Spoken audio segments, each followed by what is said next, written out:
Sesaat lagi kita ikuti Talkshow Interaktif di Sans FM.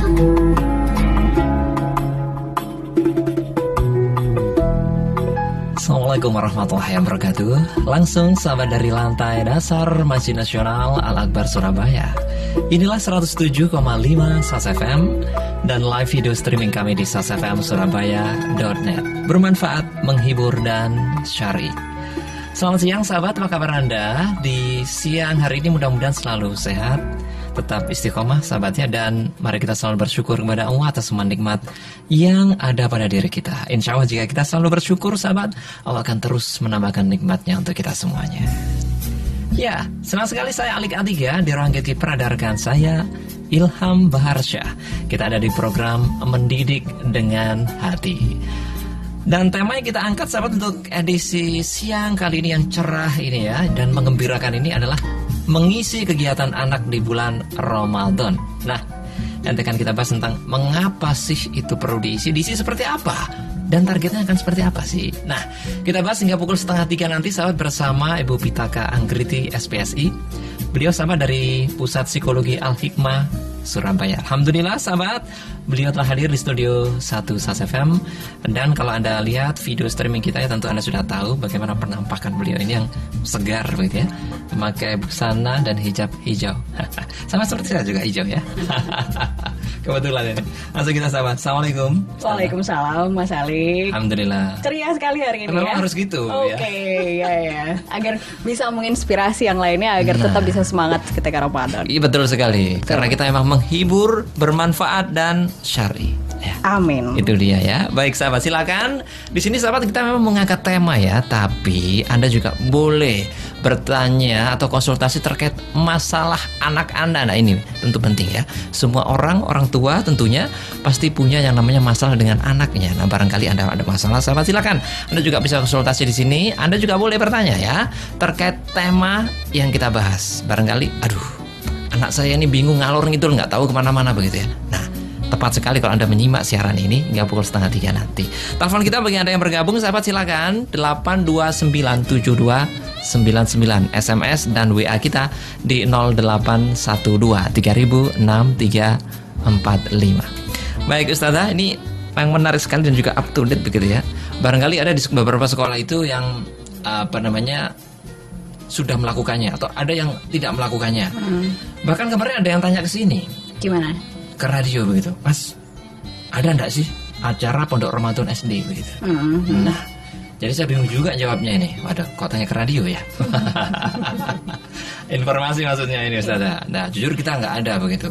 Nah, barangkali nanti kita akan mendapat referensi begitu di sana ya. Oke. Apa saja sih kegiatan sebaiknya itu? Dan yang pertama tentu ini mengapa sih perlu diisi? Nah ini pertanyaannya penting sekali ini di awal. Betul. Sebenarnya mengapa sih perlu diisi? Mengapa Ramadan ini harus berbeda dengan bulan-bulan yang lain begitu? Mengapa Ramadan ini menjadikan sebuah momen yang tepat bagi orang tua untuk mengisi kegiatan-kegiatan yang lebih berkualitas daripada bulan-bulan yang lain begitu? Kenapa? Karena Ramadan adalah momen yang tepat bagi anak untuk melihat bahwa oh ternyata ada masa-masa di mana teman-temanku dan orang-orang dewasa juga banyak sekali tetangga-tetangga yang juga melakukan ibadah puasa begitu. Oke, satu, puasa puasa aja itu udah aktivitas yang berbeda di luar schedule ya. Jadi biasanya hari-hari biasa nggak ada puasa, sekarang anak melihat bahwa oh ternyata kalau Ramadan itu ada puasa begitu. Nah selain puasa juga banyak lagi abrek aktivitas yang anak bisa mencontoh. Oh ternyata kalau Ramadan itu orang lagi berlomba-lomba untuk berinfak gitu. Oh ternyata kalau Ramadan orang itu harus bisa menahan amarah. Oh ternyata kalau Ramadan aku nggak boleh harus sering nangis begitu.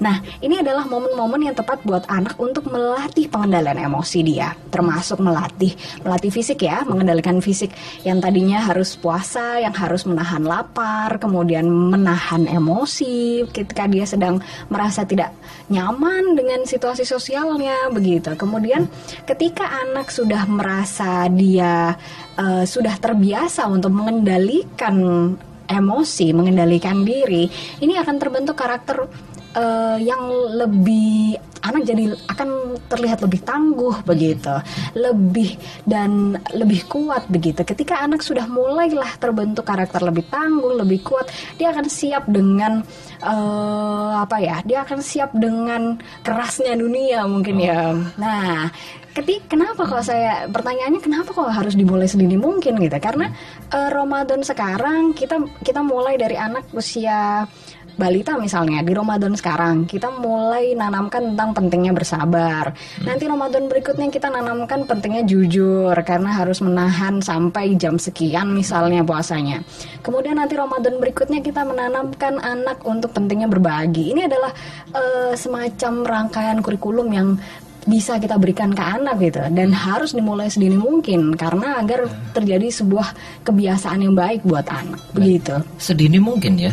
Balita tadi maksudnya. Iya, bisa ya? Ya. Ini sebenarnya saya lihat ketika saya browsing gitu, ada beberapa pendapat dari beberapa tokoh atau pengamat gitu ya, atau beberapa bahasan gitu. Kalau dari medis mungkin ya, spesialis anak mungkin baru membolehkan anak berpuasa ketika usia 8 tahun begitu.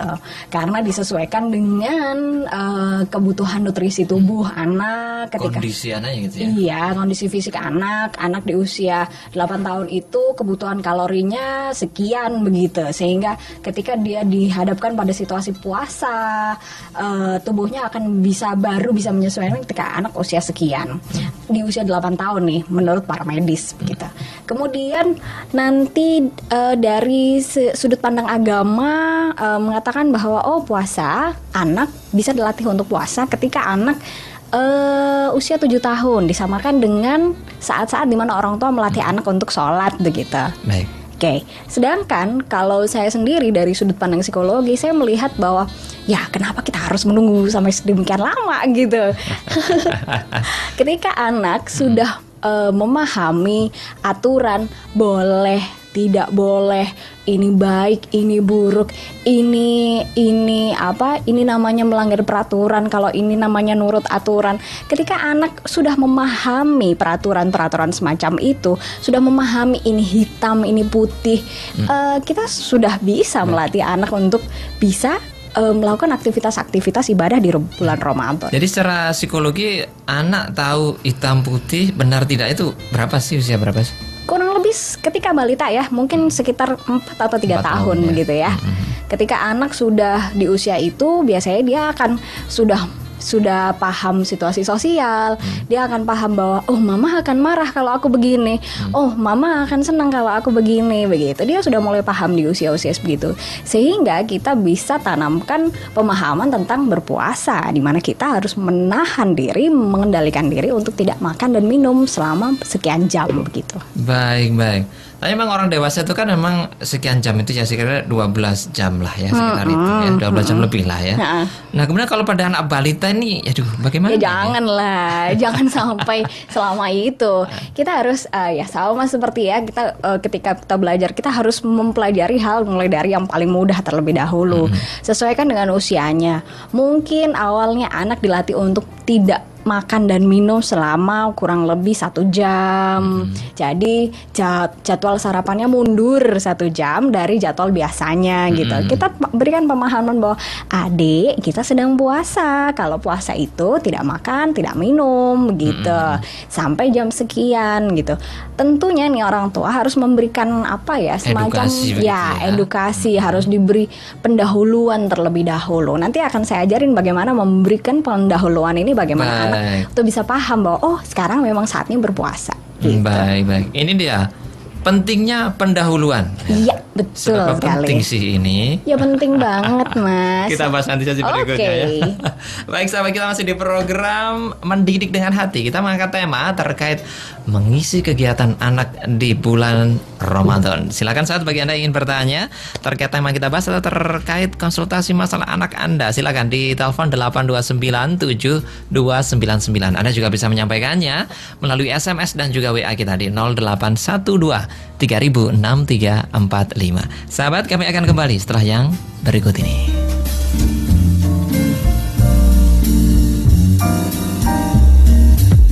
Setiap orang membutuhkan informasi. Program peningkatan kompetensi guru-guru di Surabaya akan diawali dengan pemetaan terhadap kemampuan guru. Dan pagi hari adalah waktu yang tepat untuk memperbarui.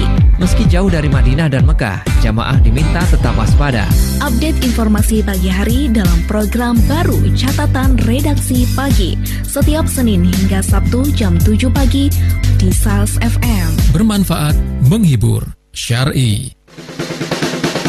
Promo berkah di SAS FM. Promo berkah di SAS FM. Diskon 50% bagi pemasang iklan. Kesempatan berharga untuk mempromosikan berbagai produk barang atau jasa Anda di siaran radio SAS FM selama bulan Ramadan. SAS FM memberikan diskon 50% untuk pemasang iklan yang tayang di bulan Ramadan. Iklankan produk Anda, nikmati hasil dan berkahnya. Hubungi segera marketing SAS FM di 0856 4820 3772 0856 4820 3772. Ramadan yang Karim di SAS FM. Tingkatkan taat menggapai ridho ilahi bersama program-program SAS FM di bulan Ramadan. Tanya jawab sahur Ramadan, Senin sampai Sabtu jam 3 pagi. Kajian Ba'da Subuh setiap hari selepas sholat subuh. Kajian Ba'da Duhur setiap hari selepas sholat duhur. Ngaji internet setiap Jumat jam 1 siang. Ngaji kitab kuning setiap hari jam 4:30 sore. Ceramah tarawih setiap hari setelah sholat isya. Semua kami siarkan langsung dari Masjid Nasional Al-Akbar Surabaya. Ramadan yang Karim di SALS FM.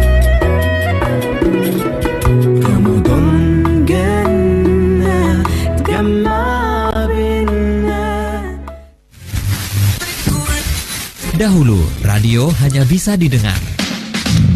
Tapi kini, Radio SAS FM bisa Anda lihat melalui live streaming video kami di www.salsfmsurabaya.net. Anda bisa melihat siaran kami. Lihat dan dengar SAS FM kapanpun, dimanapun.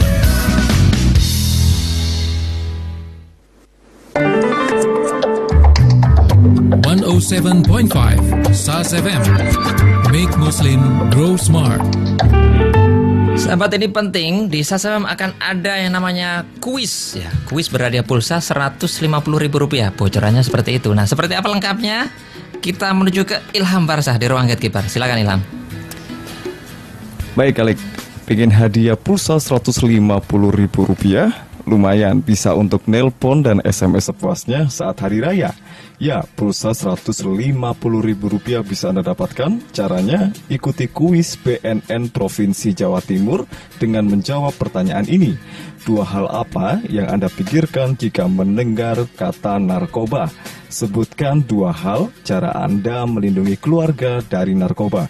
Kirimkan jawaban Anda dengan format kuis SAS FM, nama lengkap, spasi umur, spasi kota. Selanjutnya tulis jawaban Anda melalui SMS dan kirim ke nomor 0812 3000 6345. Jawaban ditunggu paling lambat tanggal 21 Juni 2016 jam 12 siang. Pengumuman jam 15:15 dan penyerahan hadiah tanggal 22 Juni 2016 di studio SAS FM. 3 pengirim SMS yang terpilih masing-masing mendapatkan hadiah pulsa Rp150.000 dan door prize menarik. Kuis ini dipersembahkan oleh Badan Narkotika Nasional Jawa Timur dan didukung oleh Radio SAS FM. Mari kita waspada pada narkoba, lindungi diri dan keluarga Anda. Baik, terima kasih Ilham Barsah. Ini dia ya, manfaatkan kesempatan mendapatkan pulsa ya untuk bekal lebaran nanti, sahabat.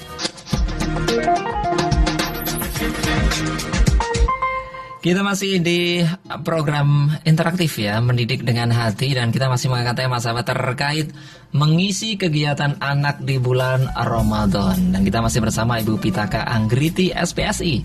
Beliau dari Pusat Psikologi Al-Hikmah Surabaya. Nah, Anda ingin bertanya sahabat terkait tema kita bahas atau konsultasi masalah anak Anda, silakan telepon kita di 8297299, SMS dan juga WA kita di 0812 3006-345.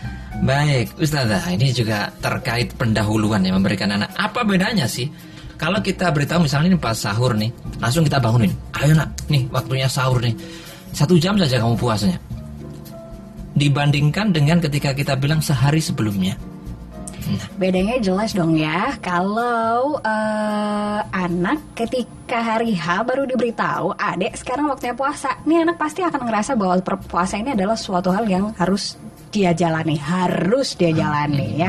Anak jadi terpaksa banget untuk menghadapi situasi yang tidak nyaman. Puasa itu nggak nyaman loh, Mas Eli.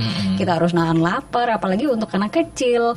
Anak akan merasa yang tadinya dia bisa jajan di jam segini, dia harus tahan untuk nggak jajan. Kenapa aku nggak boleh makan gitu kan? Pasti ada nih anak, namanya juga anak kecil. Kenapa kok aku nggak boleh? Kenapa kok aku nggak boleh minum? Mama haus. Nah ini orang tua nantinya ini istilahnya akan kepayahan untuk memberikan pengertian, tapi pengertiannya harusnya di akhir. Akhirnya akan terjadi di akhir begitu. Jadi ketika anak sudah banyak mengeluh, orang tua baru nih menceritakan panjang lebar. Kamu tuh harus puasa itu kayak begini. Kamu harus melatih dirimu begini begitu. Dan anak sudah dalam situasi mood yang mungkin sudah ngedrop begitu, sudah menurun begitu.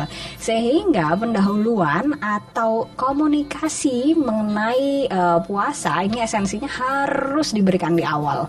Bahkan nih kalau saya sekarang ngomong ini sudah tanggal sekian Ramadan ya, sudah mulai mendekati ke tengah Ramadan ya. Ini harusnya saya ngomong dari awal nih sebelum puasa itu terjadi. Harusnya. Ya.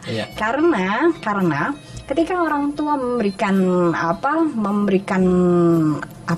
aba-aba ke anak, kalau adik sebentar lagi mama dan papa akan berpuasa, atau besok deh adik, mama dan papa kan selama ini nih udah berpuasa ya, adik lihat kan mama papa nggak makan ketika siang, sore juga nggak makan begitu, hanya makan ketika sudah waktunya azan maghrib gitu. Adik tahu nggak puasa itu apa begitu.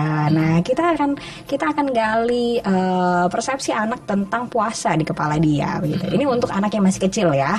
Kalau anak SD, SMP, SMA semuanya udah pada paham mungkin ya. Jadi ini untuk TK macam itu ya? TK, untuk anak TK. Nanti saya akan bagi untuk anak TK, anak SD, kemudian untuk anak SMP dan SMA gitu. Nah, setelah itu pendahuluan tadi itu harus diberitahu sebelumnya begitu ya, sebelum hari hanya puasa itu. Sebelum hari H puasa. Dulu, ya? Kalau sekarang orang tua pengen melatih, oh iya ya, abis dengerin saya, terus orang tua di rumah pengen, oh iya ya, siapa tahu nih anak bisa dilatih puasa ketika anaknya mungkin usia 4 atau 5 tahun sekarang. Ya udah, nggak apa-apa, dicoba aja.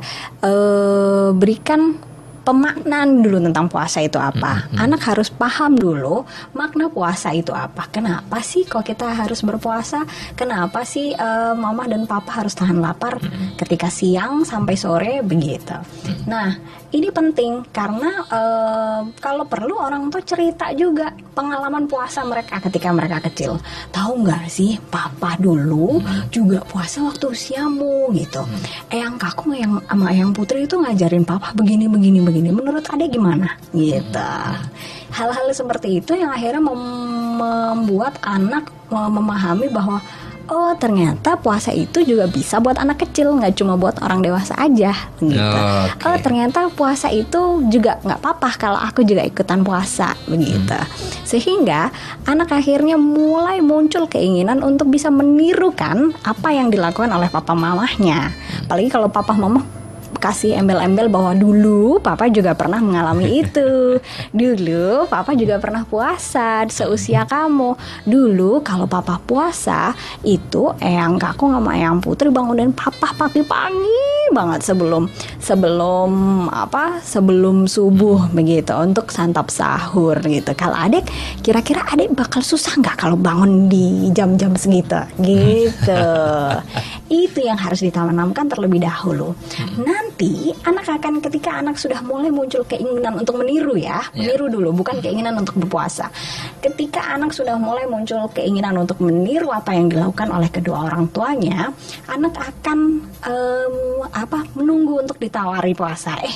Gimana kayaknya papa ngelihat adik kayaknya sudah cukup siap nih buat puasa, yuk kita belajar puasa yuk gitu.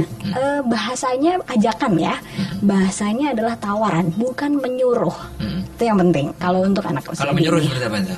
Kalau udah Ramadan nih, waktunya kita puasa ya, yuk kita semuanya puasa ya gitu. Ada pokoknya harus puasa, harus jaga harus tahan lapar sampai jam segini ya gitu. Itu mengharuskan ya itu ya. Iya. Itu yang tidak diperbolehkan ya. Itu yang harus Tidak dianjurkan. Iya, tidak dianjurkan, sebaiknya dihindari.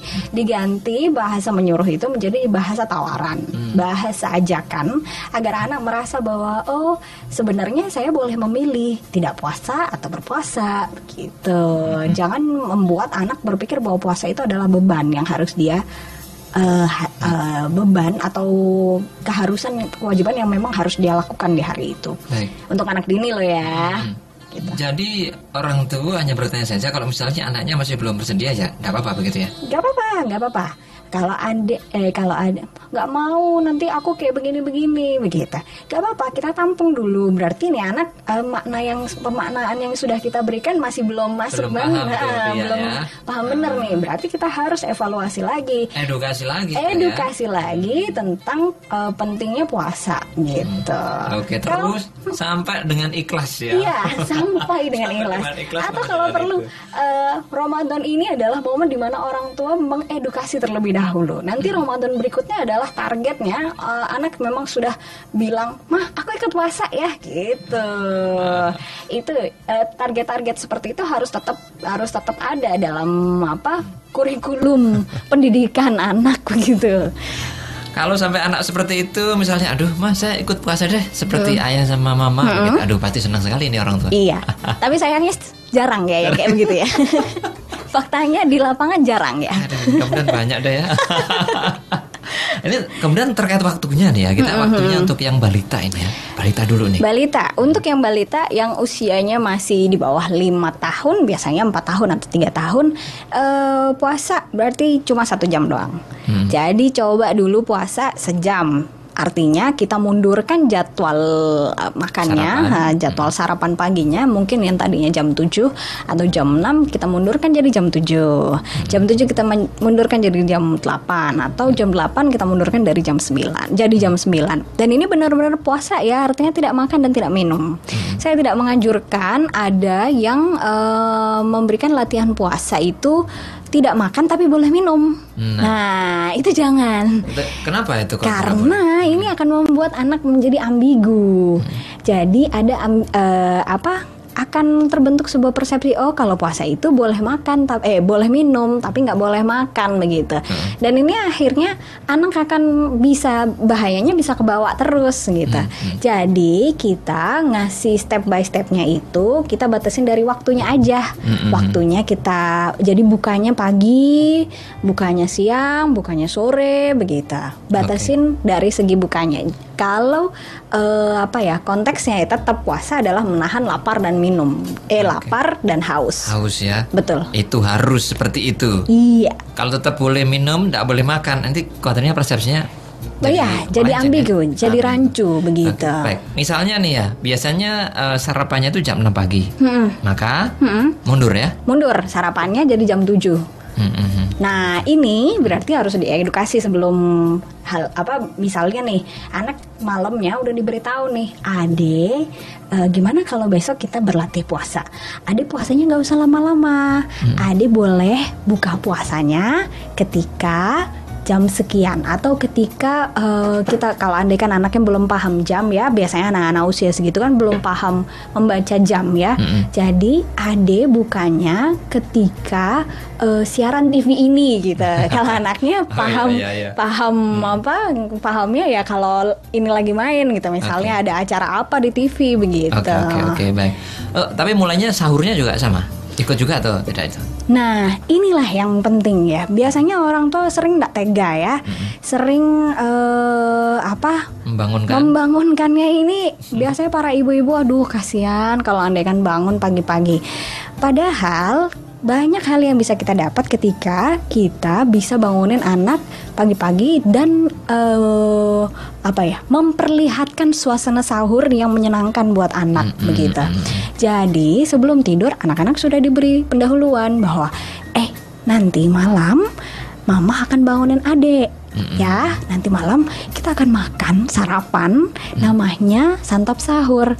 Nanti sama mama, sama papa, sama kakak semuanya kita akan berkumpul di meja makan untuk makan malam-malam begitu. Adek sekarang bobo, berdoa sama Allah biar nanti bisa diberi kemudahan untuk bangun gitu. Nah, kemudian di jam 3 atau setengah 3 atau jam-jam di mana jam-jam sahur ya. Anak dibangunkan. Ya mungkin akan sulit begitu awalnya. Mungkin akan sulit. Kalau sulit dibangunkan, didudukkan. Sama seperti teknik membangunkan ya. Didudukkan. Atau yang tadinya tidurnya di kamar nyaman dipindah, digendong, dipindahkan ke tempat yang lebih yang nggak umum ya. Misalnya dipindah ke kursi, sofa, ke sofa begitu, atau dipindahkan ke tempat yang dekat dengan meja makan begitu. Kemudian nanti pelan-pelan kita bilang, adek, yuk kita makan yuk gitu. Lihat itu, papa makan, mama makan, uti makan, semuanya makan. Buatlah anak memiliki persepsi bahwa santap sahur adalah kegiatan yang menyenangkan. Begitu. Itu dia, ya. Jadi papa makan juga semangat gitu, meskipun ngantuk tapi ya tetap ngerasa bahwa ini adalah momen yang untuk dipamerkan ke anak kecil ini, si ade ini, bahwa kita semua sangat bersemangat untuk menyambut puasa begitu. Baik, setelah berhasil kita mengajak sahur itu, nah nanti berarti kita bilang apa lagi tuh? Ketika sudah selesai sahur nih ya, berarti nanti kita akan bilang sama anak bahwa adek, biasanya kan adek kalau pagi sarapan ya. Nah, nanti kita mundurin ya sarapannya. Adek akan puasa sejak azan ini sampai di siaran TV yang apa gitu ya. Misalnya ada acara, baru bisa sarapannya di sini. Deal gitu. Anak hebat, anak tangguh, mama sayang sama adek gitu. Menyenangkan ya. Iya, ini boleh dicoba untuk ibu-ibu yang anaknya balita ya. Umur 5 tahun ke bawah. Nah, ini boleh dicoba ya. Oke, baiklah. Kalau timbul pertanyaan lagi, nah ini silakan Anda sampaikan saja di telepon 8297299. Anda juga bisa menyampaikannya melalui SMS dan juga WA kita di 0812-3006-345. Baik, saat Anda masih di Mendidik dengan Hati, dan kami akan kembali setelah yang berikut ini. Catatan informasi. Berita pertama dari Surabaya, sahabat. 900 petugas Dinas Perhubungan Kota Surabaya akan disiagakan selama Ramadan hingga pasca Lebaran. Mereka akan disebar di beberapa titik. PLT Kadishub Surabaya Irfan Wahyu Derajat mengatakan mereka akan kita bagi menjadi 3 shift, pagi, sore, dan malam. Ratusan petugas Dishub, kata Irfan, selain disebar di terminal dalam kota dan terminal antar kota, ada juga petugas traffic light di dalamnya, termasuk petugas yang standby mengawasi monitor CCTV. Irfan mengungkapkan ratusan petugas Dishub dengan tugas masing-masing itu sudah mulai bersiaga sejak awal Ramadan hingga pasca Lebaran. Selain itu, Dishub juga bekerja sama dengan Dinas Kesehatan Surabaya melakukan tes kesehatan pada supir angkutan. Khusus supir angkutan akan ada tes narkoba dan penyakit bahaya lainnya. Beralih ke Sidoarjo, sahabat, barang bukti seberat 1,5 kg ganja dan pil double L serta ratusan botol miras hasil dari operasi Polres dan Satpol PP Kabupaten Sidoarjo senilai hampir miliaran rupiah dimusnahkan Kejaksaan Negeri. Pemusnahan ini barang bukti pelimpahan perkara dari Polres dan jajaran periode April hingga Mei 2016 sebanyak 43 perkara dengan 53 terpidana. Kajari M. Sunarto mengatakan barang-barang ini merupakan barang haram dan selalu meresahkan masyarakat. Barang bukti yang dimusnahkan diantaranya sabu, pil double L, daun ganja, serta ratusan botol miras. Semua ini merupakan pelimpahan dari Polres beserta jajarannya serta BNN Kabupaten Sidoarjo. demikian tadi sahabat informasi yang diambil dari detik.com dan kembali ke studio.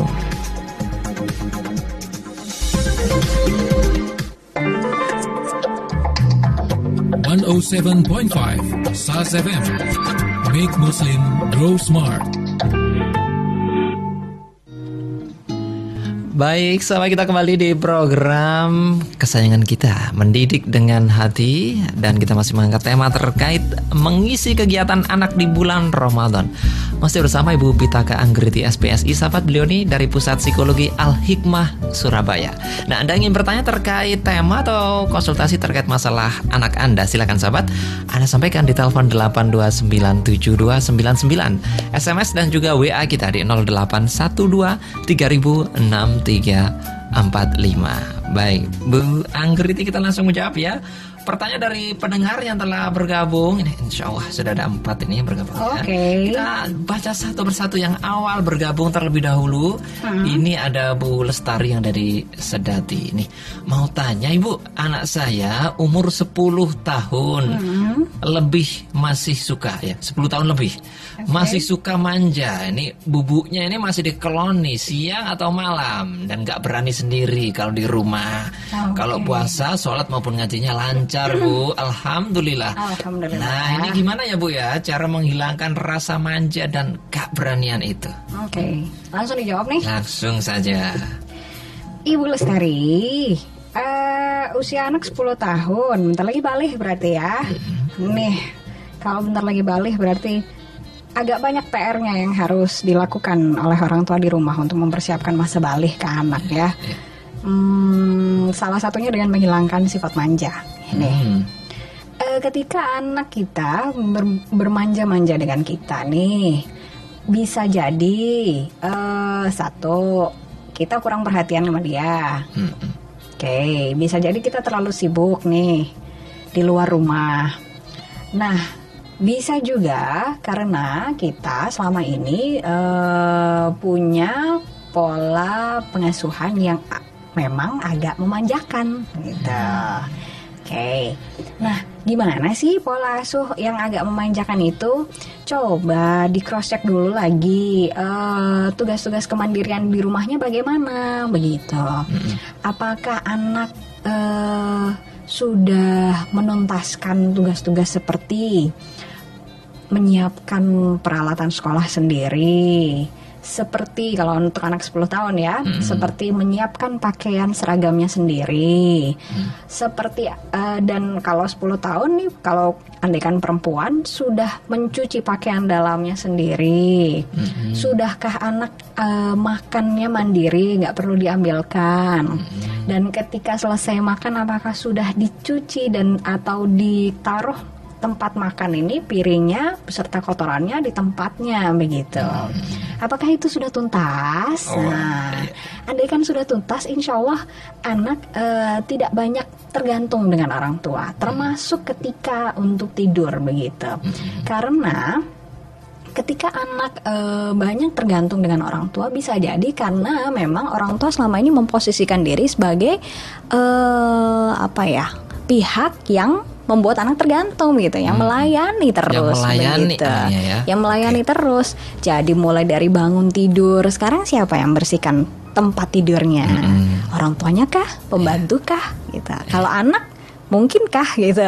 Andaikan anak sudah bisa membersihkan tempat tidur, bisa atau terbiasa begitu. Anak-anak yang punya karakter mandiri, dia akan merasa ketika dia keluar dari tempat dia sudah selesai menggunakan tempat tidur, dia akan merasa bahwa tempat tidur kotor nih, harus segera dibersihkan begitu. Karena nggak enak aja, nggak nyaman aja ngelihat tempat yang saya tadi tempati menjadi kotor begitu. Nah, itu dia yang harus dicek ya. Harus dicek. Gitu. Kalau ada beberapa yang masih kurang tadi, misalnya nih, masih belum nih kayaknya, belum bisa cuci piring sendiri, belum bisa cuci bajunya sendiri, belum bisa, wah, ini masih pantesan begitu ya, masih belum. Iya, berarti sekarang yang harus dilakukan dia Apa itu? Nah, berarti mulailah itu dicicil tugas-tugas kemandirian yang harus dituntaskan. Pertama, mulai dari kebutuhan-kebutuhan yang bersifat fisik dan sangat mendasar ya, kayak makan, minum gitu. Semuanya harus disiapkan oleh anak sendiri. Baik. Jadi ketika waktunya makan, ibu kan orang tua yang bilang, "Adek kok nggak makan, nggak lapar tah, mama ambilin ya," gitu. Nggak gitu, udah nggak waktunya lagi. Kalau balita oke ya. Kalau segitu balita ya. oke. Kalau anaknya sudah berusia 10 tahun. tahun gitu, sudah waktunya anak sendirilah yang merasa bahwa oh sekarang perutku merasa lapar Lapar ini. nih. Sudah waktunya aku untuk cari makan. Aku ambil piring, ambil nasi dan sayur, lalu aku makan sendiri. Jadi ya benar-benar apa ya, self service ya. Harusnya ya. Tidak mengandalkan orang lain, tidak nunggu orang lain untuk bertanya. Andai kan orang tua sendiri merasa gemes karena anaknya misalnya nih untuk tugas-tugas kemandiriannya aja nggak ngerasa butuh untuk diselesaikan. Jadi misalnya nih udah jam segini anak belum makan, orang tua cemas kan? Iya betul. Kok belum makan sih? Ini lo udah jam segini, nanti masakannya basi gitu. Kamu tuh nanti sakit mah lo, kayak begini lo, begitu loh. Sekali lagi kata tega ya, tega ini sangat penting banget dalam mendidik anak. Ketika kita membiarkan anak untuk nggak makan nih, lihat aja nih kondisi fisiknya. Anak akan bisa mengukur sendiri ketika dia sudah merasa butuh, lapar bener, dia akan terdesak untuk mencari jalan keluar untuk menghilangkan rasa laparnya dengan makan begitu. Jadi ya udah biarin aja dia lapar. Jadi nggak perlu ambilin tuh. Nggak usah diambilin. Takut nanti kalau sakit gimana tuh? Sakit diobatin. Jadi dalam ketegaan itu dalam tanda kutip ya, ketegaan itu memang Tega ini penting. Jadi semacam lawan katanya permisif ya. Lawan katanya permisif artinya memanjakan. Kalau kita pengen anak gak manja sama kita, berarti kita harus tega untuk membiarkan anak merasakan kerasnya hidup nih. Kalau kamu gak makan, mama gak akan ambilin. Pokoknya mama udah sediakan itu makanan ada di situ, kamu ambil sendiri, cuci piringmu sendiri gitu. Kalau perlu nih, ada beberapa klien kami yang memang kesulitan untuk meminta anak cuci piring sendiri karena ada pembantu di rumah. Alasan anaknya kayak gini, ada pembantu kok, dia lo dibayar untuk cuci piring gitu. Untuk anak-anak yang usianya udah balik, SMP, SMA, dia akan terus berdialog kan ketika dikasih peraturan begitu. Jadi kita buat situasinya jadi semakin sulit. Andai kan kamu nggak cuci piring, nggak akan ada piring buat kamu. Piring di rumah bener-bener dihabisin, dipres untuk anggota keluarga. Beneran Mas Alik. Sampai sebegitunya untuk membuat anak berpersepsi bahwa kalau aku nggak cuci piring, aku nggak bisa punya piring untuk makan yang selanjutnya. Begitu. Oh, berarti piringnya dikasih nama dong ya? Iya, kalau perlu beneran. Gitu ya. Oh, ini harus diperhatikan nih ibu-ibu yang anaknya usia 10 tahun. Diperhatikan ya, ini untuk melatih kemandirian.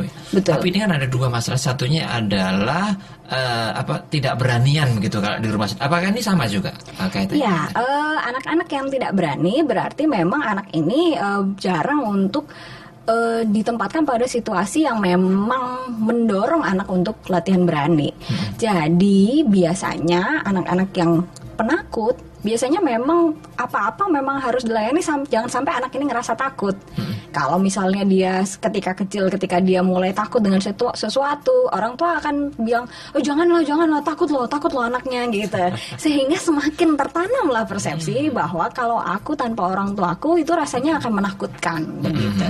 Jadi ya taruhlah situasi-situasi yang memang anak dituntut untuk berani. Misalnya nih kalau lagi liburan ada camp-camp Ramadan, ajaklah ikutkan saja agar anak merasakan bahwa dia bisa hidup tanpa orang tuanya gitu. Atau ketika dia lagi usia 10 tahun belajar sholat, ngaji di masjid, biarkan dia berangkat sendiri tanpa dijemput, atau latih anak untuk pulang pergi sendiri dengan sepeda begitu. Oke, baik, itu untuk cara melatihnya ya Bu Lestari. Baik, kita akan jeda sebentar. Ya. Nanti akan kita lanjutkan kembali. Dan sahabat, Anda boleh konsultasi ya terkait masalah anak Anda, atau Anda bertanya terkait tema yang kita bahas, yaitu mengisi kegiatan anak di bulan Ramadan. Silakan telepon kita 8297299, SMS dan juga WA kita di 0812306345. Kami akan kembali sahabat setelah yang berikut ini.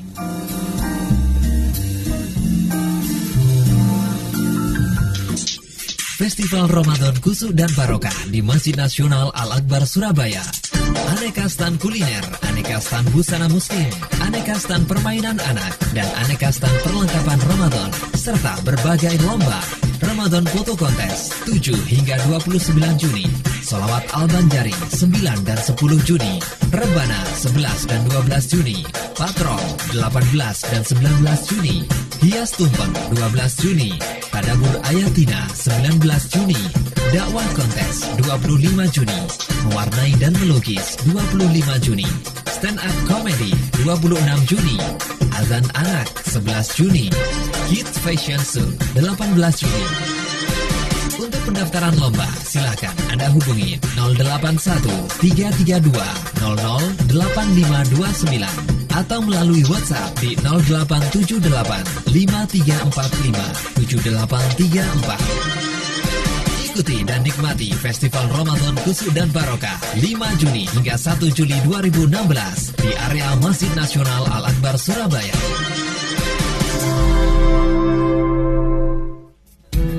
Baik tidaknya seseorang ditentukan dalam kehidupannya di keluarga. Doa istri itu bagaikan jiwa yang menembus hati lulus sang suami, sehingga sang suami ini akan semangat bekerja karena didorong oleh sang istri. Namun ada kalanya hubungan suami istri mengalami problema. Kadangkala rumah tangga itu nggak terkira-kira ya. Kadang indah, kadang mempesona, tapi kadang pula juga terjadi percekcokan.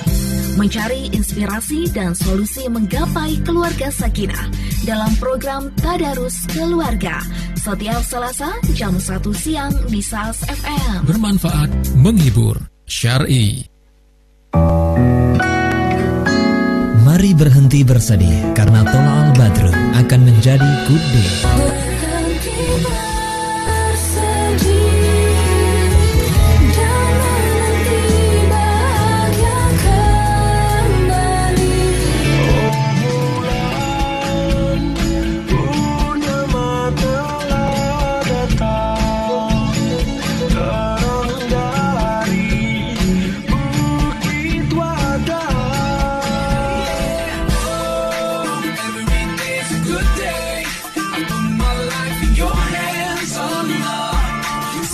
Lagu-lagu di SALS FM, di hit musik islami, di catatan redaksi, dan di syair dan syiar. Kajian Kitab Kuning, jam 4:30 sore ini, live Masjid Al-Akbar.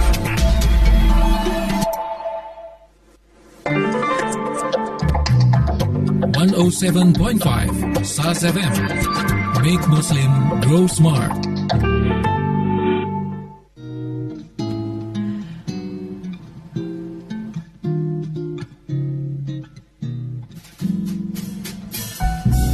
Baik, sampai kita kembali di program Mendidik dengan Hati, dan kita masih mengangkat tema terkait mengisi kegiatan anak di bulan Ramadan. Masih bersama Ibu Pitaka Anggriti SPSI, beliau dari Pusat Psikologi Al-Hikmah Surabaya. Silakan sahabat bagi Anda yang ingin bertanya terkait tema yang kita bahas atau konsultasi masalah anak Anda. Telepon di 8297299, SMS dan juga WA kita di 0812 3006 345. Baik Bu Anggriti, Ya. kita langsung membaca ini pertanyaan dari pendengar berikutnya. Kalau tadi dari WA, nah ini dari SMS ya, Bu Sulasmini di Ponorogo. Wah, jauh nih di Ponorogo. Oh, oke. Ya, saya punya anak 3 dan ketiganya berbeda karakter. Ini yang pertama, cowok, dan alhamdulillah waktu TK udah mulai puasa dan gampang kita ajari dan cepat paham. Kemudian anak yang kedua ini cewek, umurnya 12 tahun. Alhamdulillah, nasihat kami sudah mulai masuk. Cuman suruh mondok kayak masnya belum tergerak hatinya. Nah, kami masih menunggu dan berdoa sampai dia mau. Dan kami sudah pernah memasukkan di pondok tapi gak berhasil. Nah, itu anak yang kedua. Anak yang ketiga ini cewek, umurnya 6 tahun, dia tenang banget, mandiri. Tapi kalau diajak ke masjid, pilih di rumah. Nah, kami bersabar tapi sedikit maksa. Kadang berhasil, kadang gagal. Nah, ini gimana cara mancingnya ini Ustaz ya? Jadi ini pertanyaan sebenarnya anak kedua dan anak ketiga nih ya. Di pondok tapi nggak berhasil. Nah, silakan. Usia 12 tahun nggak mau 12 tahun. mondok. Sudah pernah ke pondok, artinya berarti sudah pernah sekolah di pondok ya. Tapi tidak berhasil. Kan karena nggak betah ya, pengen keluar ya. Ya. Pengen balik lagi lah. Pengen balik lagi. Anak nggak betah di pondok ini sebenarnya jadi masalah yang klasik datang ke tempat kami masih Salik. Jadi anak pertamanya berangkat minta ke pondok, bahkan minta sendiri ke pondok, tapi kemudian setahun 2 tahun di pondok ngerasa nggak betah di pondok karena kehidupannya nggak enak gitu, entah dari teman-temannya, entah dari tugas-tugas pondok yang memberatkan, kayak harus nyuci baju sendiri lah, makan juga harus diatur lah, terus uang sakunya harus dibatasin, makanan-makanan jadi nggak seenak seperti di rumah begitu. Intinya anak-anak yang biasanya tidak betah di dunia pemondokan adalah anak-anak yang bisa jadi kurang tangguh. Kurang tangguh artinya pembiasaan di rumah selama ini cenderung memudahkan dia. Memudahkan artinya anak ini kebiasa hidup nyaman sejak kecil, begitu. Sehingga ketika dia berangkat ke pondok, kehidupannya ini jauh dari apa yang sudah biasa dia jalani, sehingga dia ngerasa jeglek gitu, kaget gitu kan. Akhirnya anak-anak ini jadi ngerasa nggak nyaman banget gitu. Proses adaptasi mereka menjadi sangat sulit. Bahkan ada juga yang alasannya simpel ya, karena aku pengen ada di rumah lagi begitu, karena aku nggak nyaman di sini, aku pengen ada di rumah gitu, aku pengen setiap pulang sekolah aku ke rumah nggak ke pondok gitu. Jadi ini artinya ada sedikit kaitan dengan kemandirian tadi ya? Bisa jadi. Jadi kalau semisal SMP nih mau dipondokkan, berarti melatihnya kemandirian tadi itu sejak usia SD, kelas 4 SD atau tadi itu ya? Betul. Jadi sebelum itu sudah harus disiapkan anak ini bahwa kehidupan nanti tidak akan senyaman sekarang, bahwa kehidupan ini keras gitu. Artinya ya tugas-tugas kemandirian harus diajarkan. Anak sudah mulai diajarkan untuk mencuci pakaian dalamnya sendiri, anak sudah harus diajarkan untuk tidur sendiri, anak diajarkan untuk paling tidak bisa masak untuk dirinya sendiri. Masak ini nggak perlu sulit-sulit. Gitu ya? Ya masak masak telur, goreng telur nih, bikin nasi goreng, anak tahu bagaimana caranya. Bahkan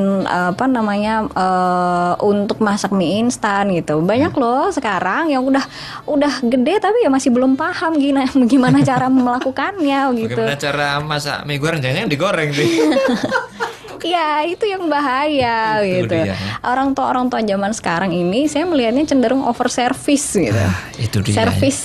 Servis yang berlebihan, memberikan pelayanan yang berlebihan karena dan akhirnya membuat anak menjadi tidak tangguh gitu. Tapi kan bilangnya sayang kepada anaknya. Too much love will kill you, Mas Ali. Kalau kita terlalu cinta, gitu ya? Itu akan membunuh. Sadis itu ya. Anak kita nanti. Dan ini sudah terlanjur nih, sudah 12 tahun ini. Bagaimana nih mengatasinya nih? Ya berarti ketika anak sudah keluar dari pondok, ya berarti sekaranglah saatnya untuk menggembleng anak bahwa kehidupan di luar pondok itu tidak senyaman seperti yang kamu bayangkan. Kalau kamu nggak nyaman di pondok, ya kamu di luar juga sama nggak nyamannya begitu. Kamu berarti ketika di pondok kamu harus bangun pagi untuk sholat tahajud, untuk sholat tahajud, kemudian zikir, kemudian dan melakukan aktivitas-aktivitas, ya berarti kamu di rumah juga harus tetap melakukannya begitu. Bedanya kamu di sini dapat fasilitas, kamu ketemu mama dan papa setiap hari gitu. Kalau di pondok enggak gitu. Baik, ini harus mulai dilatih lagi begitu ya. Betul. Masih belum terlambat ya? Ya, masih belum terlambat. Masih belum terlambat. Memang nanti tantangannya anak akan ngeyelan, anak akan banyak adu argumen dengan orang tua. Ya itu dia, berarti orang tua harus membekali diri dengan informasi sebanyak-banyaknya bahwa kalau kita bisa melatih kemandirian anak dari usia yang sekarang ini, kita akan menuai hasilnya puluhan tahun kemudian.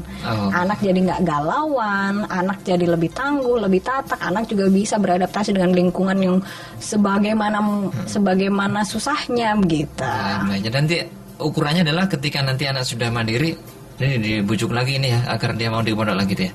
Ya bisa kalau itu menjadi target orang tua gitu. Tapi yang jelas yang saya pelajari dari kehidupan di pondok adalah kehidupan yang memang mengajari kita untuk hidup keras gitu. Ketika kita di pondok kita akan bersinggungan dengan berbagai macam karakter teman, bullying, itu yang serem-serem gitu. Dan itu adalah the real life. Iya, itu adalah real life gitu. Baik, itu dia. Nah, kemudian masalah yang ketiga nih. Yang kedua ya. Anak yang ketiga ya, yang usia 6 tahun. Anaknya mandiri, tenang gitu, pilih di rumah kalau disuruh salat. Sebenarnya sih kalau anaknya perempuan ini memang tidak wajib ya untuk berangkat sholat di masjid begitu. Yang penting menjadi target adalah anak sholat tepat waktu nih yang harus ditanamkan sejak dini. Anak sholat tepat waktu. Jadi ketika azan sudah waktunya sholat, saatnya kita sholat, berarti kamu dibeli pilihan, kamu mau sholat di rumah atau di masjid. Kalau anaknya perempuan nih, kalau anaknya laki-laki berarti kamu harus sholat sholatnya di masjid bersama pihak laki-laki yang keluarga laki-laki yang terdekat. Bisa ayah, bisa akung, bisa teman-temannya sama laki-laki diberangkatkan untuk sholat di masjid.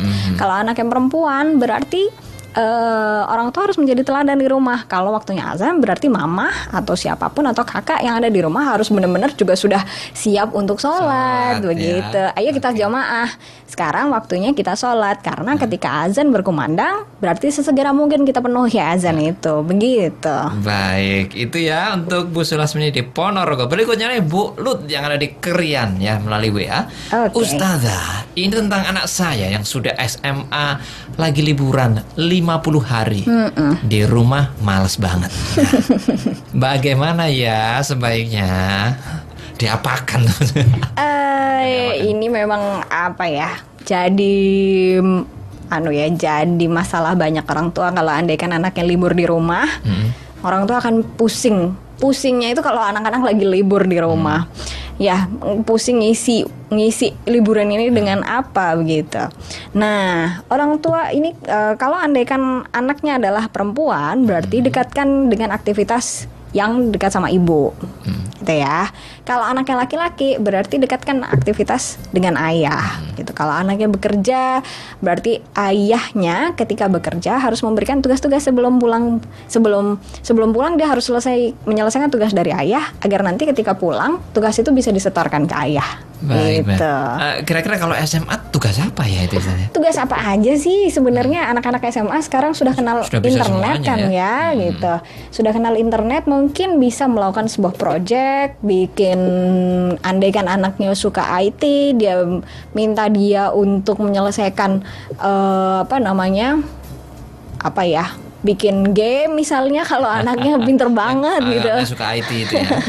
Atau juga buat yang perempuan mungkin dia bisa diajak untuk suka masak, mulailah kamu berbelanja lah.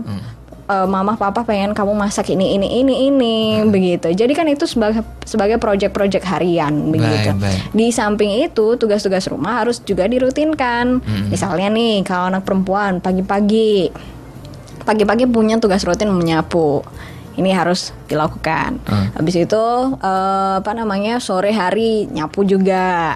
Atau nanti ketika dia seperti saat momen-momen Ramadan seperti ini, berarti sejak pukul sekitar sorean gitu dia sudah berangkat ke pasar untuk berbelanja, membantu ibunya untuk menyiapkan berbuka.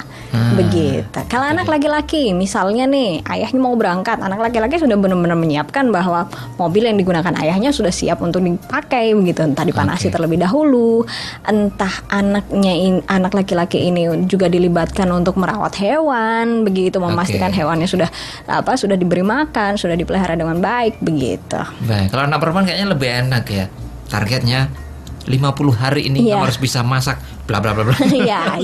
Masakan. Harus bikin kue 3 macam kue misalnya ya. Kalau anak laki-laki sebenarnya bisa. Seperti halnya anak diminta untuk membuat sebuah karya begitu.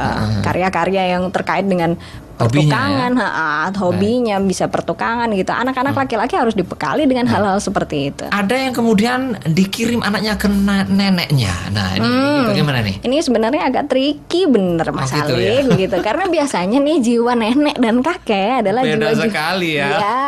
Baik. Biasanya mereka akan lebih cenderung ngesaknoan kalau sama putu ya. Jadi agak bahaya sih. Itu tidak dianjurkan ya. Kalau orang tua bisa memastikan bahwa nenek dan kakek tetap bisa disiplin terhadap tugas-tugas hariannya, enggak apa-apa. Oke, baik. Nanti kita lanjutkan kembali. Kita akan ke time sinyal dulu ini ya. Baik, sahabat, kita masih di program Mendidik dengan Hati. Pertanyaan nanti akan saya jawab di sesi berikutnya ya. Dan sahabat, kita masih mendidik dengan hati. Silakan bagi Anda yang ingin bertanya terkait tema kita bahas atau konsultasi masalah anak Anda. Telepon 8297299, SMS dan WA 0812306345. Kami akan kembali setelah yang berikut ini. Radio SAS FM menunjukkan pukul 2 siang.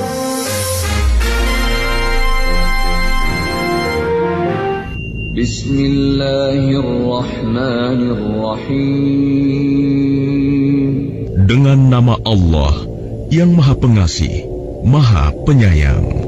Qul huwallahu ahad. Katakanlah Muhammad, dialah Allah yang Maha Esa. Allahus Samad. Allah tempat meminta segala sesuatu. Lam yalid wa lam yulad. Allah tidak beranak dan tidak pula diperanakan. Wa lam yakul lahu kufuwan ahad. Dan tidak ada sesuatu yang setara dengan Dia.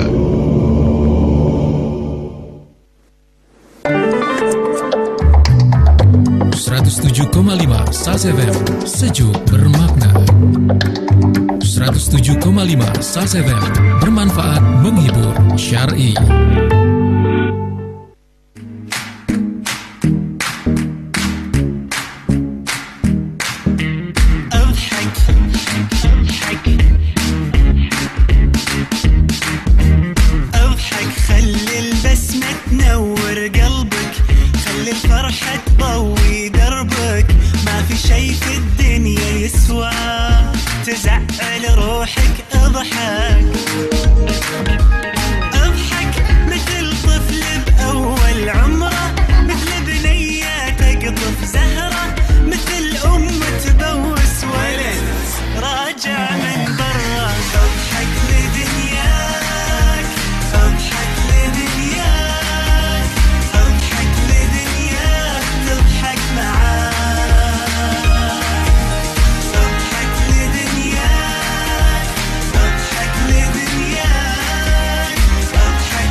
ما تدري وش جاي بكرة، كل شي صار البارح ذكرى.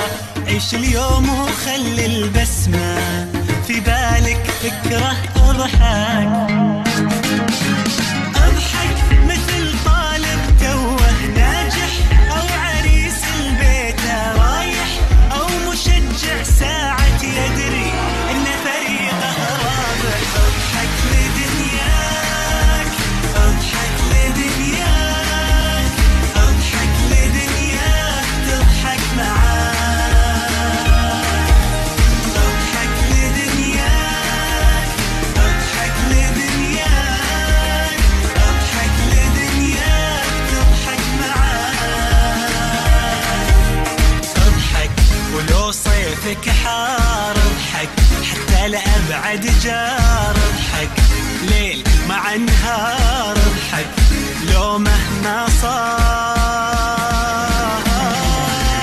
اضحك للي سايق جنبك، اضحك للي تقول له احبك، اضحك للي يلعب ضدك، اضحك بس اضحك. اضحك لكل الناس، اضحك وعيش الاحساس. اضحك لان الاساس انك تضحك يا اخي. اضحك اضحك لدنياك، اضحك لدنياك، اضحك لدنياك تضحك معاك. اضحك لدنياك، اضحك لدنياك، اضحك لدنياك تضحك معاك. بس اضحك.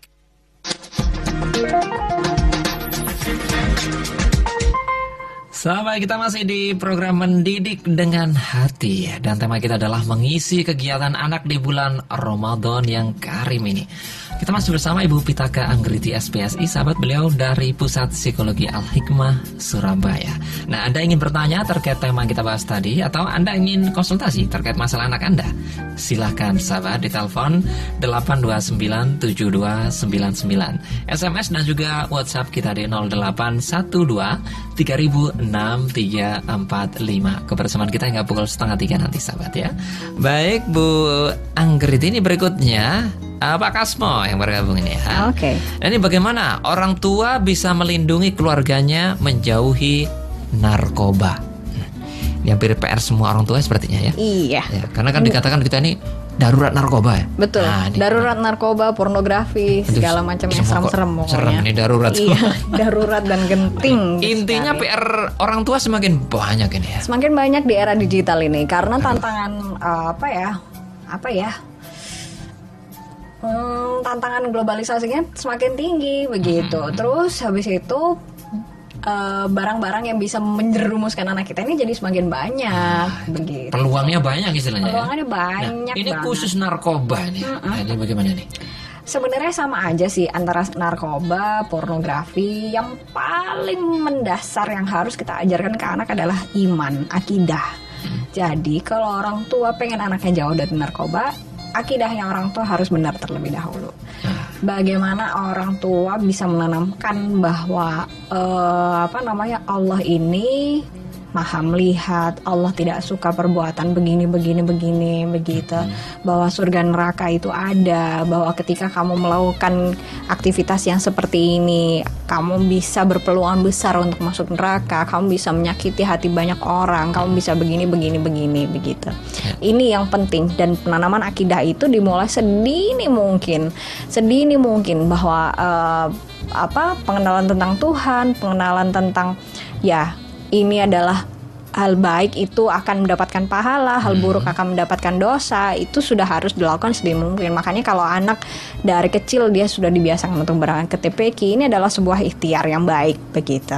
Baik. Tuh. Ya, ya. Terus kemudian anak andaikan dari kecil sudah dimasukkan ke sekolah Islam yang berbasis agama, ini sebuah ikhtiar yang baik juga gitu. Ini adalah salah satu cara agar orang tua merasa terbantu untuk memberikan pemahaman tentang agama ke anak.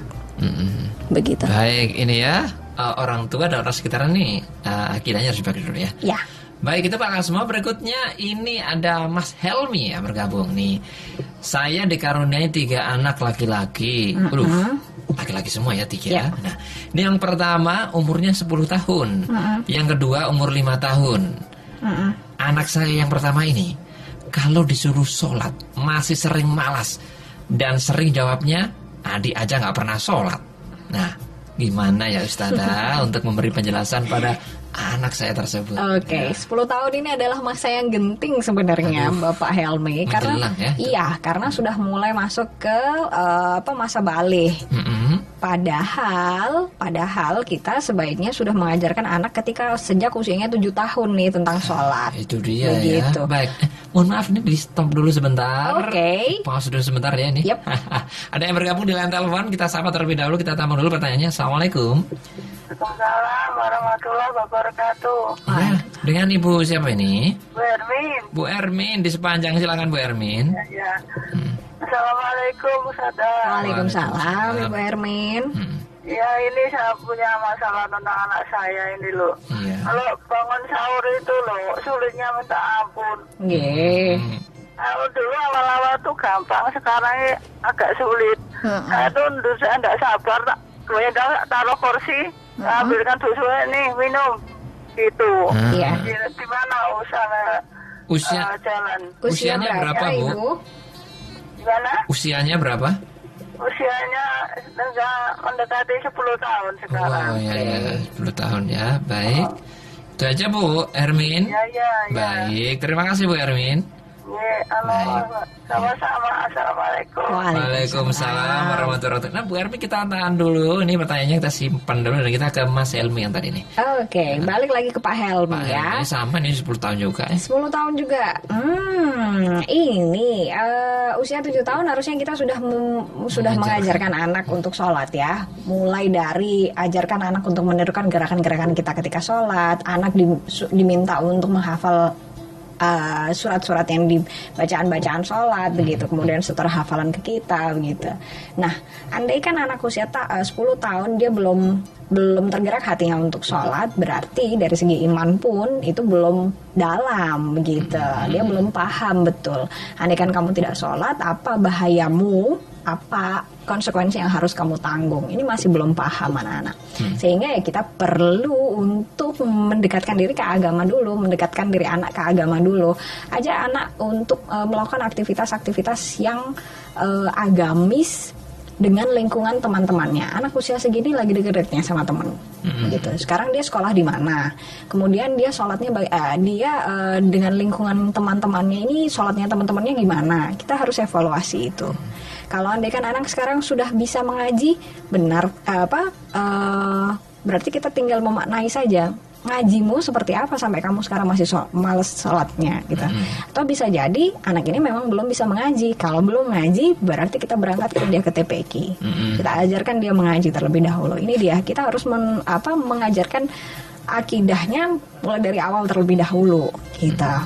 Jadi sholat ini sama seperti kita mau ngajak anak TK puasa tadi ya Mas ya. Jangan langsung bedunduk diajak puasa begitu tanpa memberikan edukasi tentang itu. Berarti kita harus memberikan pemaknaan dulu tentang sholat, tentang puasa seperti apa, agar anak bisa merasakan bahwa sholat ini adalah ya sebuah kewajiban ya. Kalau kebutuhan itu kan memang levelnya lebih tinggi ya. Kalau anak umur segini berarti harus merasakan bahwa ini memang kewajiban yang harus dilaksanakan. Kalau kewajiban itu kalau andaikan tidak dilaksanakan berarti kalau tidak dilaksanakan berarti dapat dosa, berarti kita akan berbuat mungkar gitu. Kita nggak boleh melakukan itu. Iya, baik. Kadang-kadang memang orang tua agak sedikit kikuk gitu ketika anaknya tadi menjawab, aduh sholat dulu. Dia jawabnya, adik Caca nggak pernah sholat. Lantas orang tua harus menjawab apa nih? Mohon petunjuknya nih. Bagaimana? Nah, berarti ya kita harus andaikan anak sudah bilang seperti itu ke kita tanggung gitu. Kamu ngerasa kamu mau disamakan seperti adik. Kamu pengen kayak anak kecil kayak adik. Lihat dong usiamu, kamu 10 tahun, adik 5 tahun begitu. Anak-anak di usia segini sebenarnya sudah bisa diajak untuk berdiskusi. Kalau menurutmu di usiamu ini boleh nggak? Boleh nggak sholat gitu. Coba, ini lihat, papa punya dalilnya nih kayak begini. Coba buka Al-Quranmu di sini. Hal-hal seperti itu saja yang harus dilakukan. Jadi ajak anak untuk berdiskusi, ya. Begitu. Tidak marah terlebih dahulu ya. Ajak diskusi, nadanya harus tegas, datar, tidak meninggi begitu. Karena ketika anak melihat orang tuanya seperti berusaha untuk memojokkan dia, memaksa dia untuk melakukan sholat, dia hanya bisa sholat di depan kita aja. Ujung-ujungnya nanti tanpa ada kita dia akan mencuri untuk tidak sholat gitu. Yang bahaya. Itu dia ya untuk Mas Helmi. Nah nih tadi Bu Hermin ya bertanya nih, anaknya sulit sekali nih bangun sahur gimana nih? Yang sudah dilakukan Bu Hermin ini sebenarnya sudah betul ya. Jadi ketika anak sulit bangun sahur, pokoknya malam harus diberitahu, adik nanti kita sahur ya di jam segini. Adik, kalau adik susah dibangunkan, mohon maaf, mama akan melakukan ini. Termasuk dia harus ditaruh di kursi, harus dibasahin lah mukanya, atau aja ke kamar mandi, dibawa ke kamar mandi terlebih dahulu, minta dia untuk cuci muka terlebih dahulu. Jadi ketika anak sulit dibangunkan, jangan menyerah terus akhirnya ditinggal gitu. Ya tetap kita akan terus bangunkan dia untuk terutama untuk sahur ya. Beda lagi kalau andaikan anak sulit bangun pagi untuk sekolah. Nah ini kalau anak sulit bangun pagi untuk sekolah, dia nggak bangun, biarkan aja. Ketika kita sudah 2 kali mengingatkan, biarkan, tinggalkan dia gitu, agar dia merasakan nggak enaknya kalau terlambat bangun untuk berangkat ke sekolah, dia juga akan terlambat. Kalau untuk sahur nih, momennya hanya 1 bulan nih, anak harus tetap bisa merasakan kesempatan untuk menikmati sahur, karena nanti akan banyak alasan kalau andaikan dia nggak sahur kan. Mama, apalagi nih anak masih 10 tahun, alasannya banyak nanti pasti. Aku lo nggak sahur, mah aku lapar sekarang, aku tak buka ya. Nah, ini yang harus dihindari gitu. Baik. Jadi harus cari banyak cara nih ya. Ya betul, orang tuh harus berpikir 1000 kali bagaimana mengendalikan situasi di mana anak mulai nggak kooperatif sama kita. Baik. Begitu. 10 tahun apalagi ini ya? Ya 10 tahun. Mendekati ini. Mendekati ya, masa akil balik juga.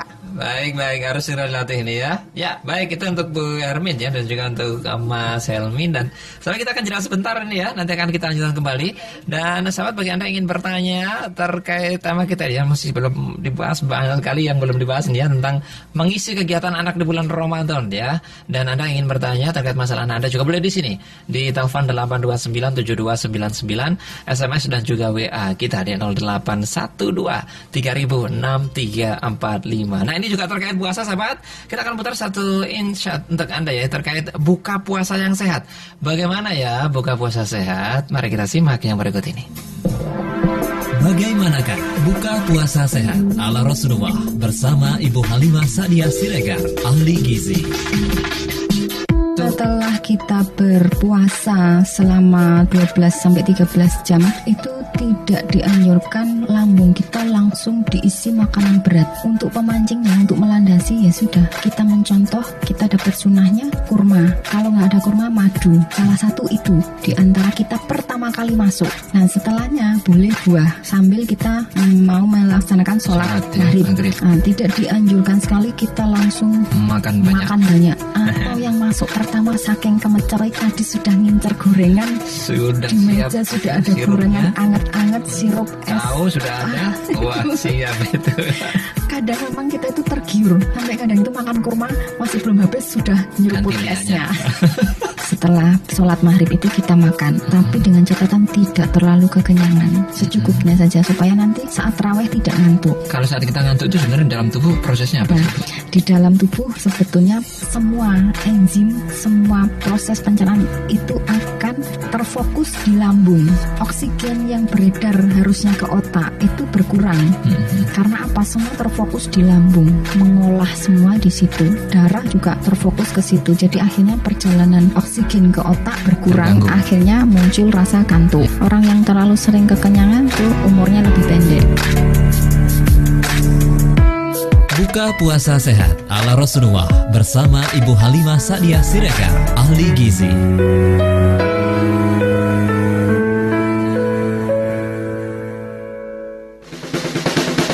Promo berkah di SAS FM. Promo berkah di SAS FM. Diskon 50% bagi pemasang iklan. Kesempatan berharga untuk mempromosikan berbagai produk barang atau jasa Anda di siaran radio SAS FM selama bulan Ramadan. SAS FM memberikan diskon 50% untuk pemasang iklan yang tayang di bulan Ramadan. Iklankan produk Anda, nikmati hasil dan berkahnya. Hubungi segera marketing SAS FM di 0856 4820 3772. 0856 4820 3772. Hidup kadang semangat dan kadang tidak. Kadang-kadang teman-teman yang mohon maaf agak kepintaran itu tidak mau keluar keberaniannya lantaran dia terjebak pada kepintaran ilmu yang dimiliki. Dan motivasi adalah bagaimana seharusnya bertindak. Kalau mau beli nasi, cari warung-warung yang sekiranya warung itu sepi, nggak ada yang beli. Nah, mungkin secara lidah kita nggak enak, tapi secara jiwa kita menghidupi orang itu. Mari menjadi muslim yang cerdas dalam program Be Smart Muslim setiap Selasa jam 8 pagi di SAS FM. Bermanfaat, menghibur, syar'i. Dahulu, radio hanya bisa didengar. Tapi kini, Radio SAS FM bisa Anda lihat melalui live streaming video kami di www.sasfmsurabaya.net. Anda bisa melihat siaran kami. Lihat dan dengar SAS FM kapanpun, dimanapun.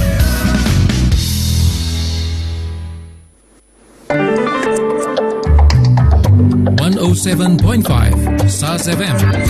Make Muslim grow smart. Baik, sahabat, kita kembali di program Mendidik dengan Hati, dan tema kita adalah mengisi kegiatan anak di bulan Ramadan. Masih bersama Ibu Pitaka Anggriti, SPSI. Beliau, sahabat, adalah dari Pusat Psikologi Al-Hikmah Surabaya.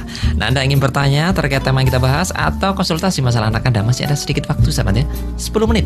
Telepon kita di 8297299, SMS dan juga WA di 0812 3006 345. Baik, Bu Anggriti, ini kita baca lagi pertanyaan dari pendengar ya yang bergabung. Ini terima kasih untuk Mbak Nur yang ada di Menganti ya, ini bergabung. Saya punya anak laki-laki usia 3,5 tahun. Dia teramat sangat dan susah sekali untuk disuruh diam. Terlalu hiperaktif. Apalagi kalau di luar rumah. Tambah nemen, Bu. Saya sedih sekali, Bu. Nih, diajak tarawih heboh, diajak pengajian juga makin heboh. Nah, ini apa yang harus saya lakukan untuk menghadapi anak yang seperti ini ya, Bu? Ramadan ini dia makin menjadi menggoda saya. Mohon nih solusinya, Bu. Silakan. Ibu Nur atau Mbak Nur di Menganti, ini dapat istilah hiperaktif. Apakah sudah benar-benar mendapatkan diagnosa tersebut dari ahli? Karena ketika anak memang didiagnosis hiperaktif, berarti ada beberapa langkah medis yang memang harus kita lakukan begitu. Anak-anak yang terdiagnosis hiperaktif ada ketidakstabilan saya mau bilang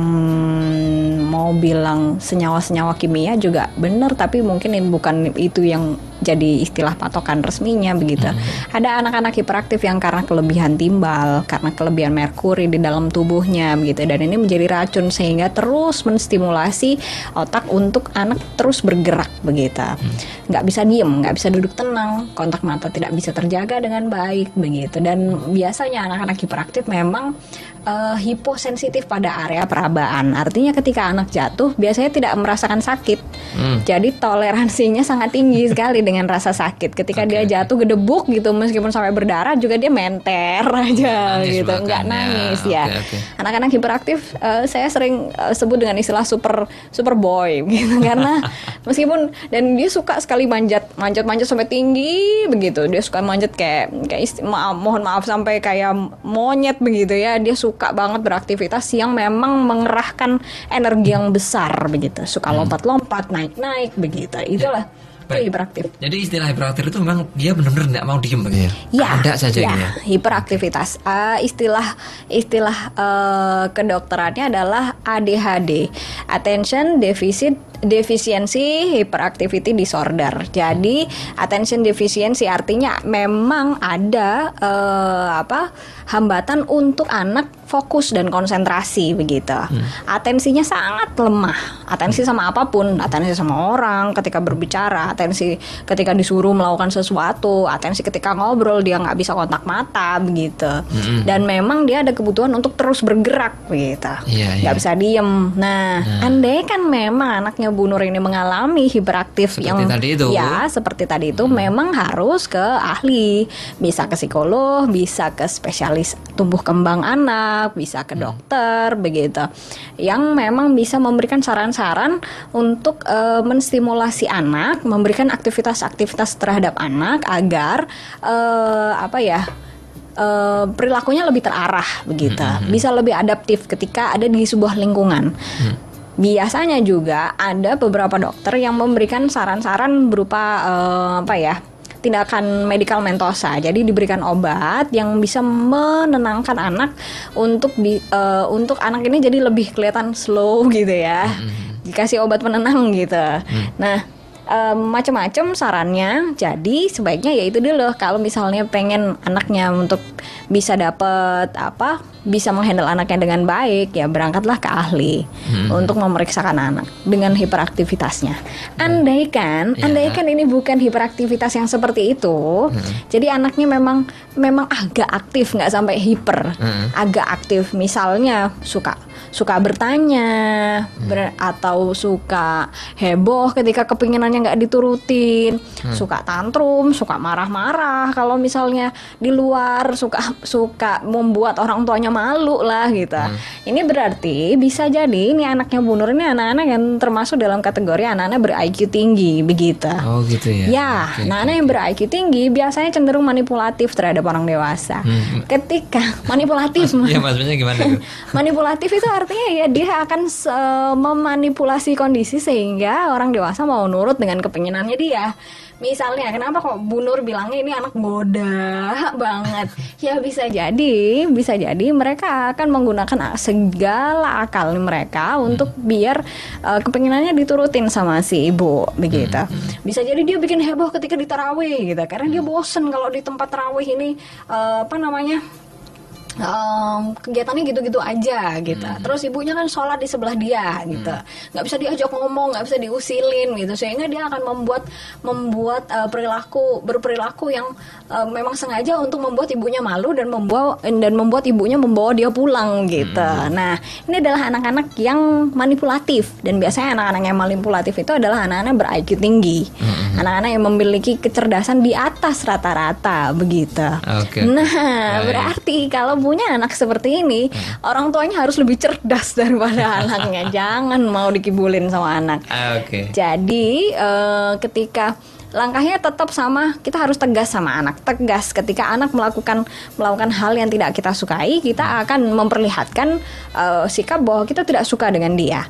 Atau anak-anak yang memiliki aktivitas berlebihan yang ingin menarik perhatian, biasanya anak-anak akan merasa dihukum dengan ignorance atau pengabaian. Jadi kalau anak sudah mulai dia berulah, dia abaikan aja. Kita nggak perlu ngelihat dia, nggak perlu kontak mata sama dia, kemudian kita sibuk dengan aktivitas kita sendiri gitu.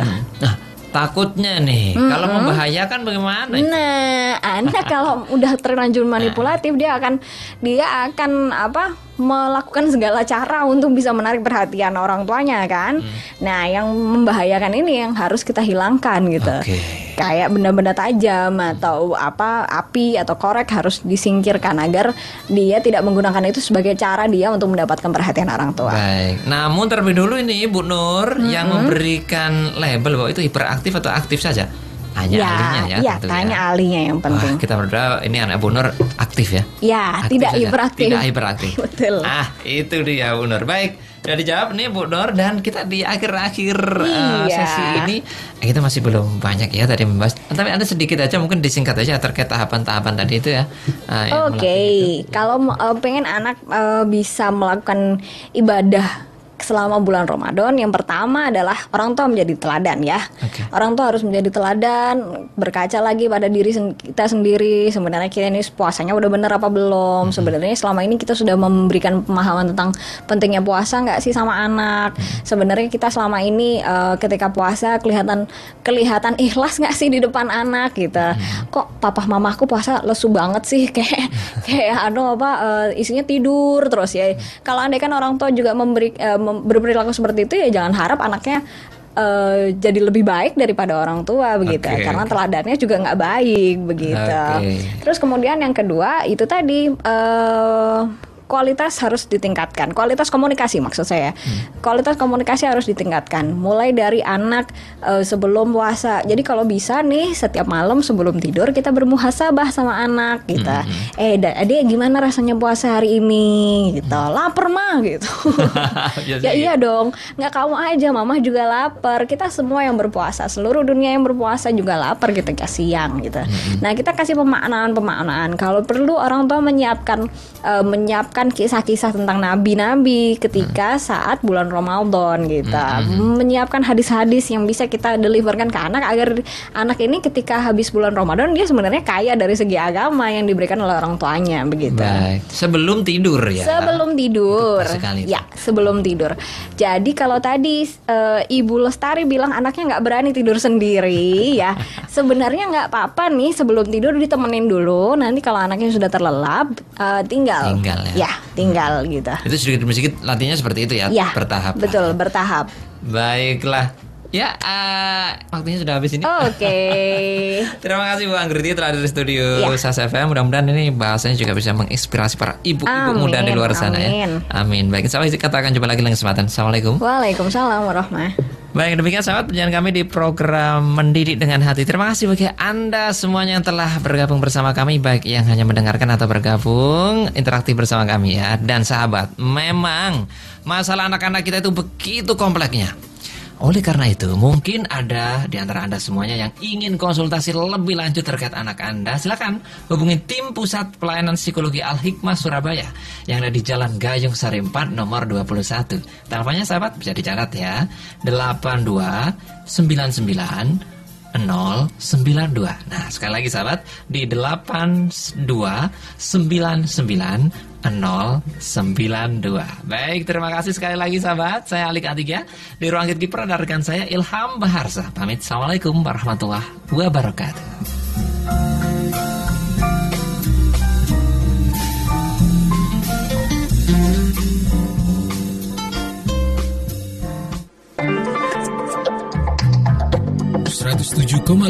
SAS FM, sejuk bermakna. 107,5 SAS FM, bermanfaat, menghibur, syar'i.